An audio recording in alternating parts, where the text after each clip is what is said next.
Donc j'ai créé ce petit tutoriel pour vous faire découvrir le microcontrôleur ECIO 40 et également le logiciel, les bases du logiciel Flowcode. Notre microcontrôleur ECIO 40 utilise un microchip 18F4455 qui a certaines fonctionnalités. Ce microcontrôleur est composé de différents ports. Port A, port B, port C, port D et port E. Chaque port a un nombre prédéfini de bits. Certaines sorties ont des fonctions spécifiques, c'est-à-dire qu'elles peuvent faire plusieurs choses différentes. Nous allons étudier deux sorties spécifiques principalement, CCP1 et CCP2 sur les pins RC1 et RC2 qui vous permettront d'afficher la valeur de votre PWM. Nous verrons via une manipulation ce qu'est un PWM. On utilisera également les fonctions int0, int1 et int2 qui sont utilisées pour des interruptions. GND, qui est représenté deux fois sur mon microcontrôleur, sont deux pins qu'il faut relier à la masse. En ce qui concerne l'alimentation, deux choix sont possibles. Soit via une source externe, via une pile, un générateur de tension, sur la pin VDD in. Soit vous utilisez un câble USB et vous l'alimentez directement avec votre ordinateur. En fonction de la source choisie, vous devez calibrer votre module avec un petit cavalier. Vous verrez ça lors d'un TP.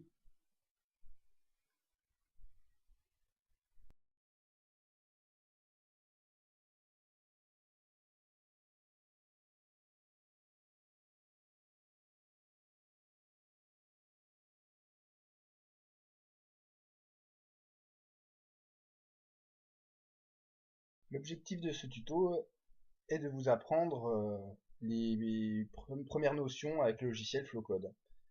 Donc, quand vous ouvrez le logiciel, vous arrivez sur cette page.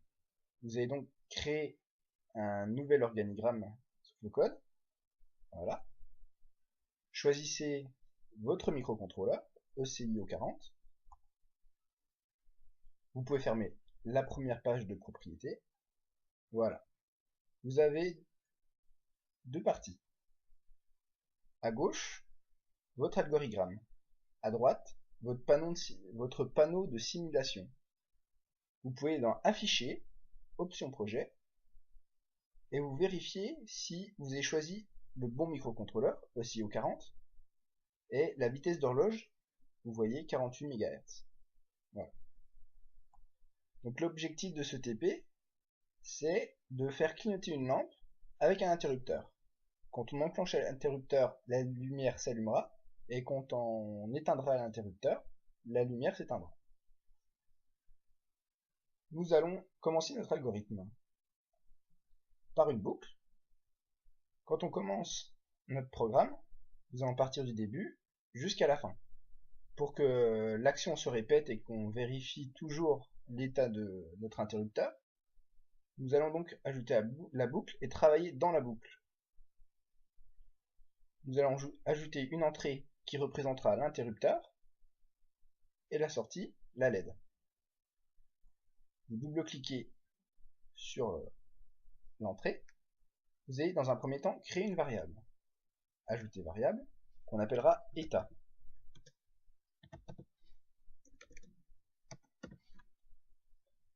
On prend une variable de type octet, étant donné que notre état prendra soit 0 si l'interrupteur est éteint, soit 1 s'il est allumé.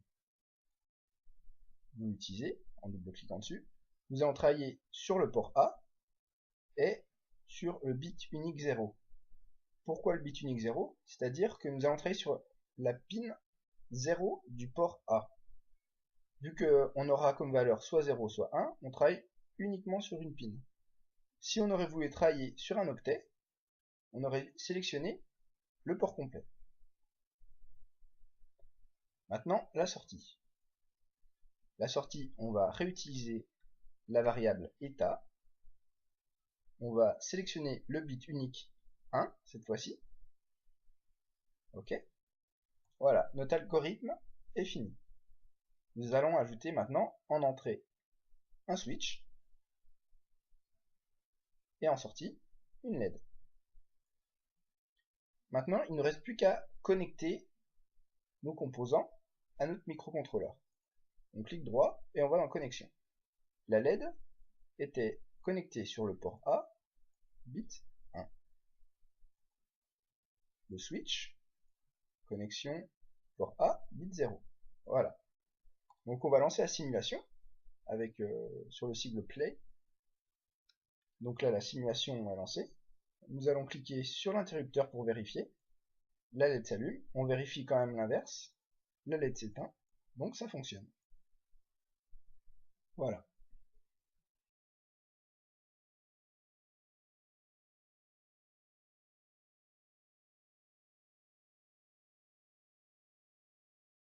Nous allons maintenant passer à la manipulation numéro 2, qui est maintenant beaucoup plus complexe. Donc voici l'organigramme réalisé et notre afficheur 7 segments. Je mets play et on voit l'afficheur 7 segments qui a une fréquence de 50 Hz, s'incrémente, et une fois que cet afficheur arrive à 9, repart à 0. Donc nous allons faire cette manipulation. Donc recommençons avec une page nouvelle. Interruption. On la glisse. On la programme. Interruption active TMR0. On va travailler sur cette fonction-là.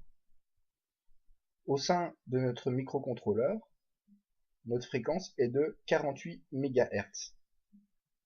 On va aller dans la propriété. On sélectionne notre horloge interne. Et à chaque front montant de notre horloge,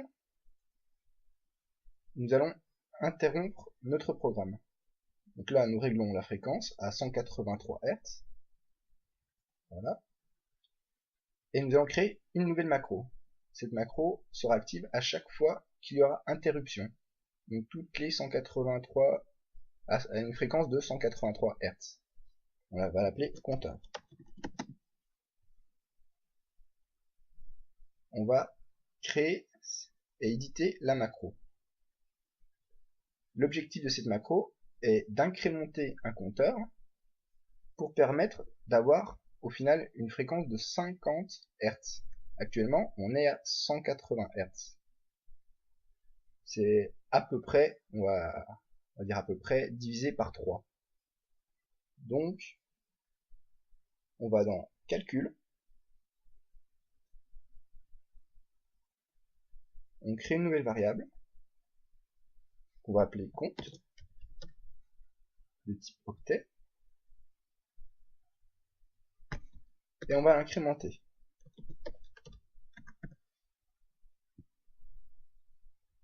On va revenir dans notre algorithme principal. Et nous allons ajouter maintenant une boucle. C'est maintenant là-dedans qu'on va travailler pour notre afficheur 7 segments. Output, let 7 segments. On va le faire tout de suite comme ça sera fait. Connexion. Donc, en commun, on s'est mis sur le port A bit 3, donc c'est bon. Et après, il faut que chaque segment soit connecté à un même port à des bits différents. Donc on est connecté sur le port B et sur un octet complet. Notre afficheur 7 segments est maintenant bien connecté. Nous allons faire intervenir notre compteur. Pour diviser par 3 notre compteur, donc ceci est une condition. Si comp, donc la variable de notre compteur, est égale à 3, pour avoir environ une fréquence de 50 Hz.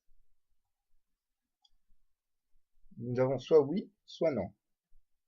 Si oui, on va prendre notre fonction calcul et on va créer une nouvelle variable qui sera valeur, qui permettra d'afficher la valeur dans notre afficheur segment. Ajouter, on va l'appeler valeur.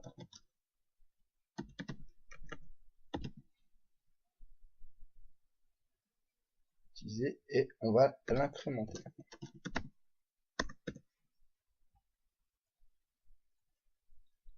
On va utiliser cette macro. C'est une routine du composant 7 segments.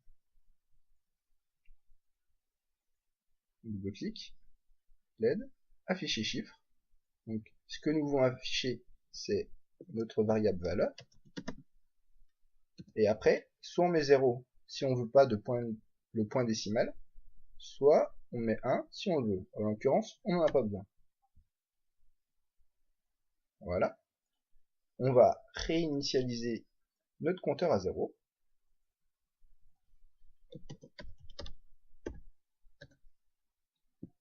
Pour recommencer la boucle. Il me manque une initialisation de toutes les variables au début. Donc, compte est égal à 0. Et valeur est égal à 0. C'est très important.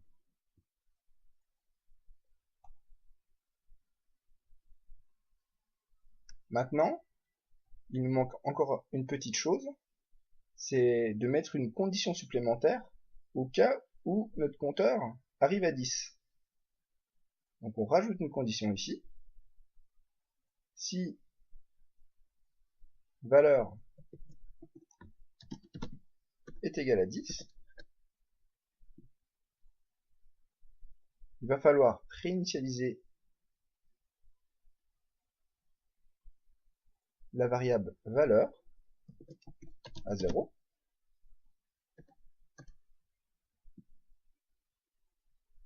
Voilà. Et dans le cas où il y a non, on va quand même afficher la valeur précédente. Donc si on met play, on peut voir notre afficheur qui s'incrémente. Et une fois arrivé à 9, il repasse à 0 et il recommence. Donc on récapitule. Dans notre fonction, on commence, on initialise les différentes fonctions, les différentes variables. On pose notre interruption de type TMR0. Étant donné qu'on a programmé notre fonction TMR0 à 180 Hz pour obtenir environ, dans cette manipulation, une valeur de 50 Hz pour notre afficheur 7 segments, nous créons un compteur qui sera incrémenté à chaque fois qu'il y aura interruption. Et une fois qu'on comptabilisera 3 interruptions, on va rentrer dans la boucle ici pour incrémenter notre afficheur 7 segments. Voilà.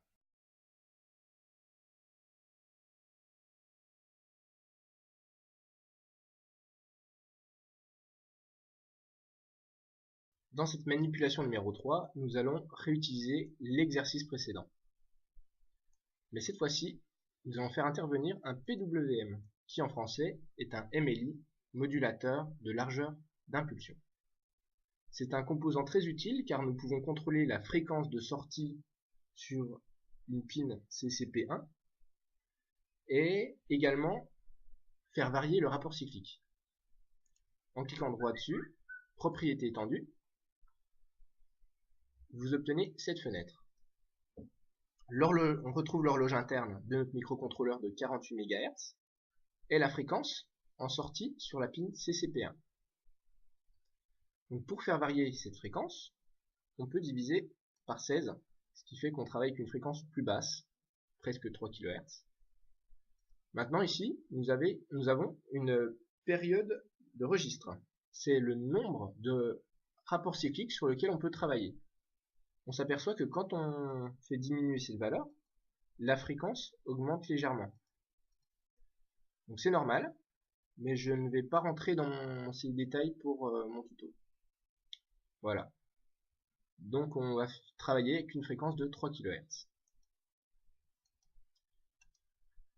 Maintenant, étant donné que nous ne sommes plus à la même fréquence que dans l'exercice précédent, nous travaillons avec une fréquence de 180 Hz, ce qui signifie qu'on avait besoin de 3 interruptions pour trouver une fréquence d'à peu près 50 Hz sur notre afficheur. Cette fois-ci, on va devoir changer cette valeur. On va passer à 60 interruptions.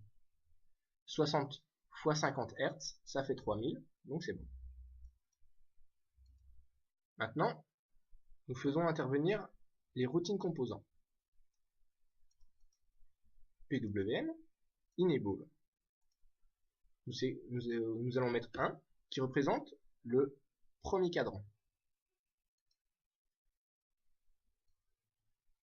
Une autre routine, PWM, c'est duty cycle qui permet de régler le rapport cyclique.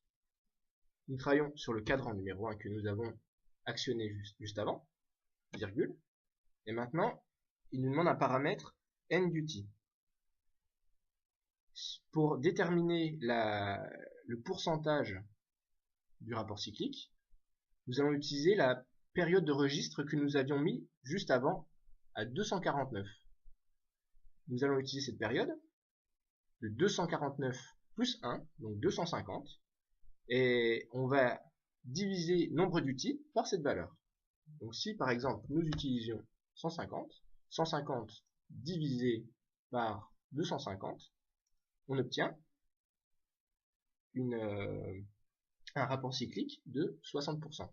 Si maintenant nous changeons cette valeur et nous passons à 200, 200 divisé par 250, et nous obtenons un rapport cyclique de 80%. Nous allons désormais changer l'interruption. Nous étions de type TMR0, c'est-à-dire qu'on utilisait l'horloge interne de notre microcontrôleur. Cette fois-ci, nous allons prendre une interruption de type int, c'est-à-dire que à chaque fois qu'il y aura un front montant sur le pin RB0, il y aura interruption. Propriété sur le front montant. Ok. On utilisera la même macro compteur. Maintenant, si on met play, on voit que notre PWM est allumé, mais il n'y a pas incrémentation de notre compteur. Et bien c'est tout à fait normal. C'est tout simplement que pour la simulation, on ne peut pas la faire avec le logiciel, parce qu'il nous faut un fil reliant le pin CCP1 au pin RB0 pour créer cette impulsion. Parce qu'actuellement, RB0 n'est pas connecté, donc on n'envoie pas de signal et il n'y a pas d'interruption. Voilà. Donc sur votre plaquette, vous rajoutez un fil et le compteur devrait s'incrémenter.